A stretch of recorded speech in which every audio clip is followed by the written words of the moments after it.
Veštačka inteligencija je nova tehnologija. Prekretnicu u njenoj primjeni uzimamo 2022. godinu kada je OpenAI lansirao ChatGPT krajem iste godine.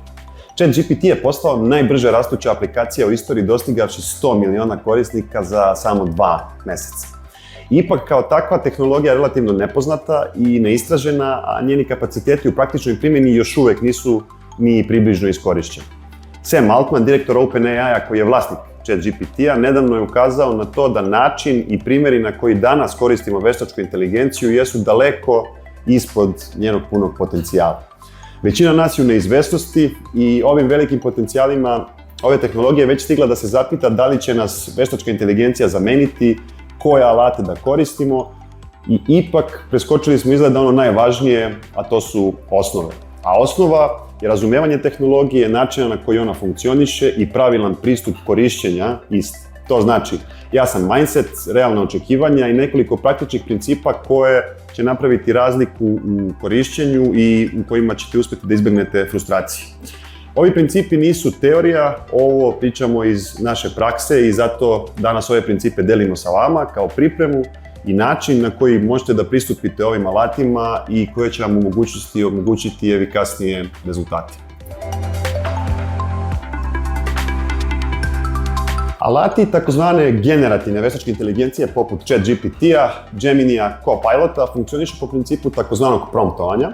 Prompt, jednostavno rečeno, jeste poruka koju unosimo u model kako bismo dobili određeni odgovor, odnosno output od modela.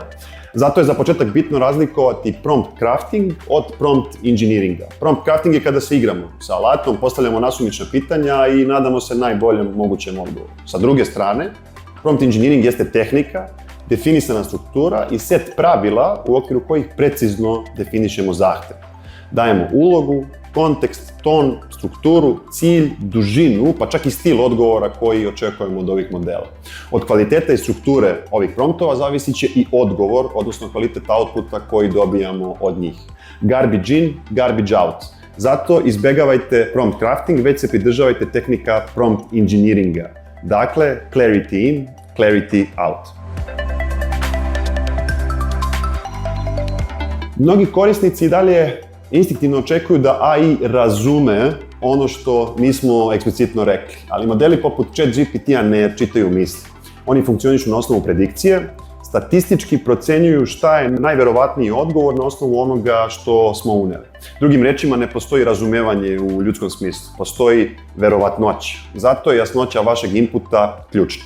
Model ne zna šta ste htjeli da kažete, zna samo šta ste tačno unijeli kao prompt. Što je precizniji unos, to je bolji odgovor modela. Nema magije, samo tehnika jezika i statistike. AI alati nisu tu da nas zamene, već da nam pomognu. ChatGPT, Gemini, Claude, svi oni mogu da podrže naš rad, ali nisu ni menadžeri, ni izvršioci, ni autonomne mašine. Zato ih koristite kao asistente, neka vam pomognu da započnete, dobijete ideje, da uštedite vreme. Ali krajnji rezultat, tekst, odluka, analiza i dalje treba da bude vaš. Najveće greške se prave kada prepustimo AI-u da završi posao bez našeg nadzora. AI je alat, a ne rešenje.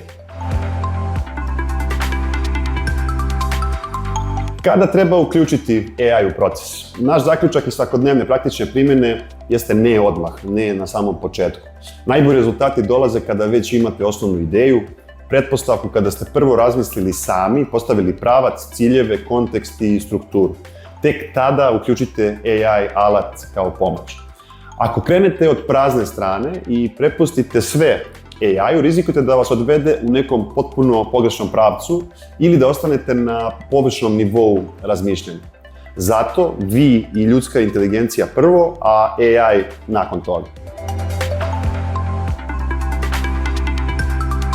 Jedan prompt, jedan pokušaj. Nikako ne funkcioniše. Rad sa AI alatima je iterativan proces i znači da nema savršenog prvog prompta i rezultata iz prvog.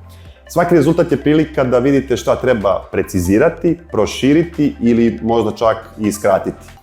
Postavljate više verzija istog pitanja, menjajte formulacije, tražite rezime pa zatim idite dalje. Tražite i pozitivan i negativan ugao. Navigirajte konverzacijom dok ne dođete do željenog odgovora i outputa.